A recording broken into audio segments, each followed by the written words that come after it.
Mr. Healy got you into another school. Yeah, I'm not going. You are. No, I'm not. Guys, calm down. Hey, Jimmy, butt the f out. You are finishing high school. I've done a year more than you. This isn't about me. So what, you want me to bust my ass? Get a diploma and a high-paying job so I can buy you all houses and shit while you lay around doing all? I'm down for that. Why is that on me? Huh? Oh, because I've done all right on some tests? No. I'll pull my weight, but I'm not gonna be the golden goose. School or out? What? My job is to keep this house going. Busting my ass for you. Working 8 jobs, making meals, keeping everything straight. Your job is school. School or leave.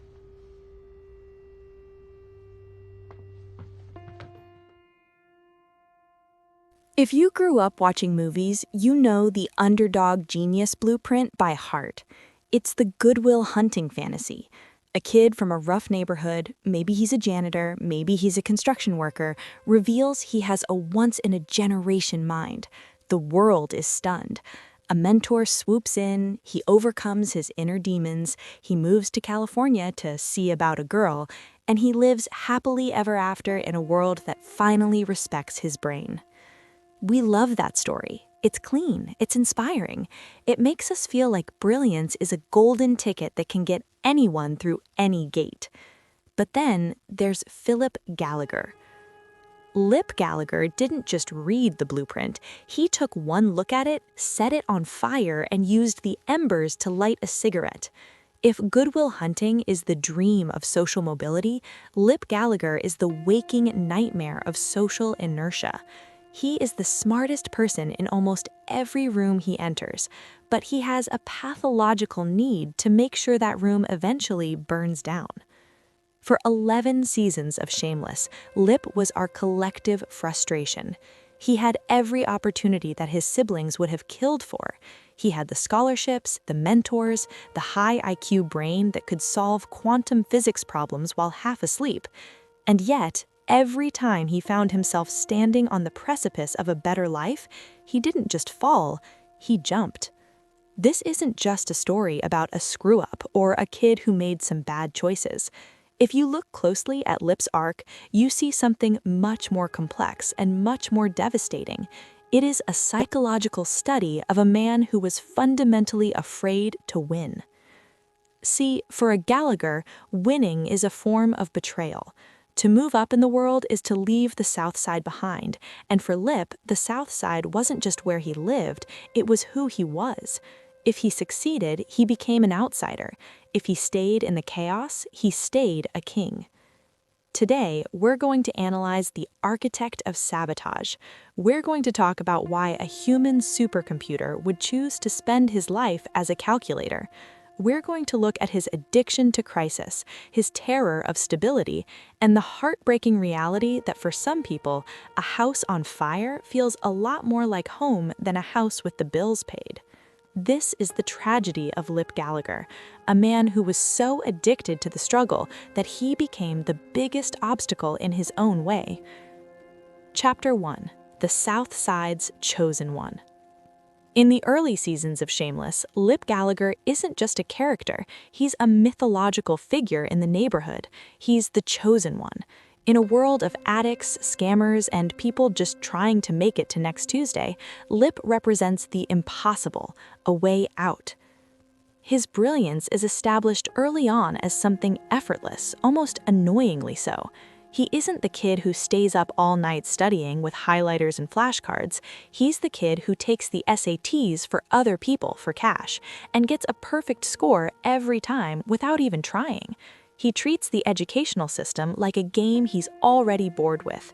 To Lip, intelligence isn't a gift to be cherished. It's a tool he uses to pay the gas bill or buy a pack of cigarettes.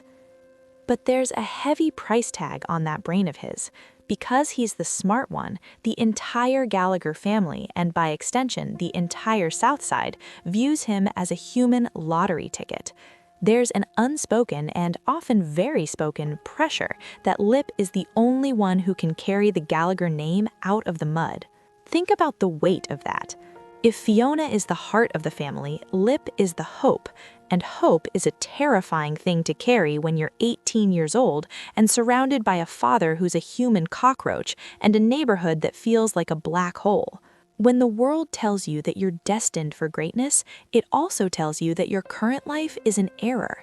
It tells you that your friends, your family, and your home are things you're supposed to transcend. For Lip, being a genius wasn't an open door, it was a threat to his sense of belonging. If he became a physicist or a tech mogul or an engineer, he wouldn't be a Gallagher anymore. He'd be a stranger. So, early on, we see the first cracks in the foundation. He resents the people who try to push him. He treats academic opportunities with a sneer. He's the guy who has the winning ticket in his pocket but refuses to cash it in because he'd rather stay at the bar with the people who know his name. Lip didn't want to be the chosen one. He just wanted to be one of the guys. But his brain wouldn't let him, and that's where the war began. Chapter 2. The comfort of a house on fire. There's a concept in psychology called trauma bonding, not just with people, but with environments. If you grow up in a house where the sirens are always blaring, the power is always getting cut off, and your dad is passed out in his own vomit on the kitchen floor, your nervous system adjusts to that level of intensity. You become a crisis junkie. Lip Gallagher is the ultimate crisis junkie. Have you ever noticed that Lip is never more competent, focused, or himself than when everything is going to hell? When Fiona has a breakdown, when a sibling is in jail, when there's no food in the fridge, Lip is a superhero. He steps up, he organizes, he solves. He understands the rules of the gutter. He knows how to handle a fire. But the second the fire goes out, that's when Lip starts to panic. When he finally gets to college, a place that is objectively better for him, he is miserable. Why? Because it's quiet, because the rules are different. In a stable environment, you have to sit with yourself. You have to face your own potential without the excuse of a family emergency to distract you. Stability felt like an alien planet to Lip. It made him feel small and untough. In the South Side, he was a king among peasants. At a university, he was just another smart kid, and he didn't have the Gallagher edge to keep him safe. This is why he manufactures chaos. Think about his relationship with Helene, his professor. He didn't just have an affair, he had an affair with a married woman in a position of power over him in a way that was guaranteed to blow up his entire career. Or think about the yellow tsunami, the moment he realizes he's failing at school, and instead of asking for help, he goes on a destructive bender, smashes cars with a tire iron, and gets himself expelled. He wasn't just acting out, he was returning home. He was burning the bridge because he was terrified of what was on the other side. By setting his life on fire, he could stop worrying about the future and go back to what he was good at, surviving the heat. For Lip, a house on fire isn't a tragedy, it's a safety blanket. Chapter 3. The mirror at the bottom of the bottle. You can't talk about Lip without talking about the ghost that haunts him every time he looks in the mirror: Frank. The most painful part of Lip's arc is his desperate, violent need to not be Frank Gallagher. He spends his entire life trying to prove that he's the anti-Frank. He takes care of the kids, he holds down jobs, he tries to be the responsible man Frank never was. But here's the dark secret that Shameless slowly reveals. Frank wasn't always just a pathetic drunk. Frank was brilliant. Frank was a college student. Frank had the same Gallagher brain that Lip has. Frank is what happens when a genius decides that the world is too hard to fix, so he might as well just get high and watch it burn. Lip is terrified of his own DNA. He sees his father's intellect in himself, and he sees his father's self-destruction in his own reflection. And as the seasons go on, the mirror becomes clearer. When Lip starts drinking, it's not just partying, it's an inheritance. Alcoholism is the great equalizer in the Gallagher family. It takes all that scary potential, all that chosen one energy, and it drowns it. When Lip is drunk, he doesn't have to be the man who saves the family. He doesn't have to be the MIT genius. He can just be another guy at the Alibi, yelling at the TV, just like Frank. The tragedy is that Lip uses the bottle to escape the pressure of being smart, but in doing so, he becomes the very thing he loathes. He enters the Frank cycle. He chokes on his own pride, he blames the system for his failures, and he retreats into a substance that makes the world stop demanding so much from him. By the time he's taking care of a dying Professor Youens, a man who is essentially Frank with a degree, Lip is staring at his own future. He realizes that brilliance doesn't save you. He realizes that if he doesn't break the cycle, his high IQ will just be a footnote in a long, sad story of a guy who almost made it. The question for Lip was never, how smart are you? The question was always, are you strong enough to be better than the man who gave you your name? And for a long time, the answer was a resounding, heartbreaking no.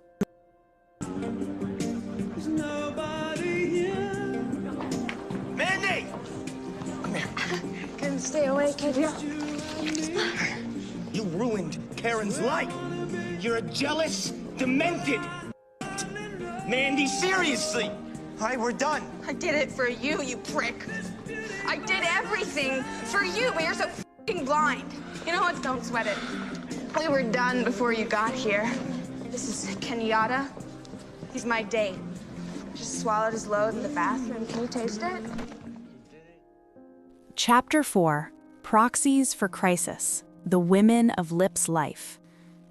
Lip Gallagher doesn't really have girlfriends in the traditional sense. He has proxies for crisis. If you look at the track record of women Lip falls for, they aren't partners, they are distractions. They are puzzles he tries to solve, so he doesn't have to look at the giant puzzle that is his own life. First, there's Karen Jackson. Karen was Lip's original addiction. She was toxic, unpredictable, and fundamentally broken. Why did Lip love her? Because Karen was a full-time job. As long as he was obsessing over Karen's latest scheme or heartbreak, he didn't have to think about his SAT scores or his future. She was a fire he could keep pouring water on, knowing it would never go out. Then came Mandy Milkovich. Mandy is arguably the most tragic figure in Lip's orbit because she actually loved him enough to try and fix him. She's the one who applied to colleges for him. She saw the win for him before he saw it for himself. And how did Lip react? He resented her for it. He treated her like a burden. Why? Because Mandy was trying to push him toward a world where he had to be responsible for his own talent, and that was the last place he wanted to go. And finally, we have Helene. If Karen was an addiction to pain, Helene was an addiction to intellectual validation. She was a professor, she was older, and she represented the high society Lip claimed to hate but secretly craved. But look at how it ended. He didn't just date her, he allowed himself to become obsessed with her in a way that he knew would result in his expulsion. He uses these women as shields. When things get too real at school or in his career, he dives into a romantic catastrophe. It's a form of emotional self-harm. By making his life about a woman's drama, he gets to ignore the fact that he's wasting the very brain everyone is counting on. He doesn't want a partner to walk beside him, he wants a hurricane to get lost in. Chapter 5: The Youens Factor: A Glimpse into the Future. Professor Youens is the most important mentor Lip ever had, and he's also the most terrifying. Youens is the ghost of Christmas future. He's exactly what Lip becomes if he stays the course, a brilliant, respected mind that is being slowly dissolved by cheap vodka. For the first time in his life, Lip found an adult who spoke his language, not the language of the South Side, but the language of the intellect. Youens saw the Ferrari engine in Lip's head and tried to give him a map. But Youens was also a mirror. He showed Lip that brilliance doesn't grant you immunity from the Gallagher curse. You can be a world-renowned professor and still be a pathetic drunk who can't hold his own life together. The relationship between them becomes a tragic role reversal. Lip, the student, ends up becoming the caretaker. He tries to save Youens with the same frantic energy he uses to try and save his own family. He thinks that if he can just get Youens sober, then maybe brilliance is enough to win. Maybe he can fix the man, and by extension, fix the future. But Youens dies, and he dies a drunk. That moment broke something in Lip that never truly healed. It was the realization that he couldn't solve alcoholism like a physics equation. It forced him to face the fact that his father, Frank, wasn't a one-of-a-kind monster. He was a common outcome for men like them. Youens gave Lip the greatest gift a mentor can give. He showed him exactly where the road ends if you don't change. It was the moment Lip realized that if he kept being the smartest guy at the bar, he was eventually just going to be the dead guy at the bar. Chapter 6. Shifting the Goalposts. Is mediocrity a victory? In the final seasons of Shameless, we see a version of Lip Gallagher that early season fans would barely recognize. He's not in a lab, he's not solving equations, he's a mechanic, he's a delivery man. He's a guy living in a small house, worrying about the plumbing and his son's daycare. For a lot of viewers, this felt like a letdown. We wanted the Good Will Hunting ending. We wanted the scene where he drives off into the sunset to go work for NASA. We felt like he settled. But if you look closer at the theme of Lip's life, you realize that for him, mediocrity was actually the hardest won victory of all. By choosing a normal life, Lip finally stopped the sabotage loop. He stopped trying to be the chosen one and started trying to be a person. He traded the high-stakes gamble of his genius for the low-stakes stability of a trade. He accepted that he might never be a world changer, but he could be a father who showed up. He could be a brother who was sober. He could be a man who didn't set his own house on fire just to feel the heat. Is it a waste of potential? From an economic standpoint, sure. Lip is a human supercomputer being used as a calculator. But from a psychological standpoint, it was his first real win. He conquered the addiction to chaos. He chose a life where he didn't have to be the smartest person in the room. He just had to be the most present one. In the later seasons, Lip finds a different kind of brilliance, the brilliance of survival.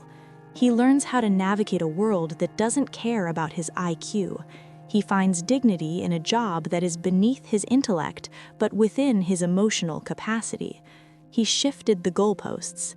He realized that winning wasn't about leaving the South Side. It was about staying in the South Side and not letting it turn him into Frank. Conclusion: the man who chose to stay. Lip Gallagher is a masterpiece of a character because he is so deeply, frustratingly human. He represents the part of all of us that is scared of our own greatness. His story isn't a tragedy of not being able to make it. It's a story of a man who looked at the life of the 1%, the elite, the academic, the wealthy, and decided he didn't belong there. He didn't fail to launch. He chose to stay on the ground because that's where his people were. Lip's addiction to chaos was really an addiction to identity. He was so defined by the struggle that he didn't know who he was without it. But by the end of the series, we see a glimmer of hope. Not the flashy lottery ticket hope of season 1, but a quiet, sturdy hope. Lip Gallagher didn't win the world, but he won his own life. He broke the Frank cycle, not by becoming a millionaire, but by becoming a decent man. And in a family like the Gallaghers, being a decent man is the most shameless and extraordinary thing he could have ever done. He was the man who was afraid to win, until he realized that winning didn't mean escaping his home. It meant making his home a place worth staying in. He stopped being the architect of his own ruin and started being the mechanic who keeps the engine running, one day at a time. But I want to hear from you guys. How do you view Lip's ending? Do you see it as a tragic waste of a once-in-a-generation mind, or do you think his journey towards a quiet, stable life was the ultimate character growth? Did the writers fail him, or did they give him the only ending that could ever be considered real? Drop a comment below and let's argue about it. The Shameless fandom never agrees on anything, so I'm expecting a civil war in the comments section. If you enjoyed this deep dive into the messiest genius on television, make sure to hit that like button and subscribe. I've got more character studies and video essays on the way, exploring the people who make us love to hate them and hate to love them. Until next time, keep your head up, your drinks low, and try not to smash any cars on your way out. Thanks for watching.